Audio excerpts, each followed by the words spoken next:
मैं कैसा महसूस कर रही हूँ तुम नहीं जान सकते। मैं जानता हूँ कि तुम नाराज हो। तुमसे नहीं, खुद से नाराज हूँ कि मैं तुम्हें पहचान नहीं सकी, उस पर खुद को कोस रही हूँ मैं।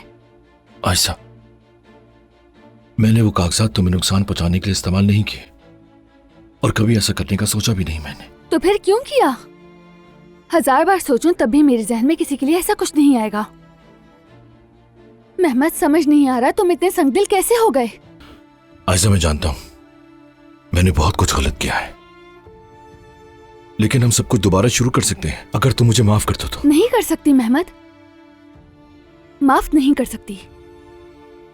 मैं फिर से तुम्हारा दिल जीत लूंगा और एक दिन तुम्हें सब कुछ समझ आ जाएगा कि इन सब का असल कसूरवार मैं नहीं बल्कि उमर। खबरदार मेहमद, और अपनी गलती उस पर डालने की कोशिश ना करना। आयशा, मजीद बात करने को कुछ भी नहीं है मेहमद।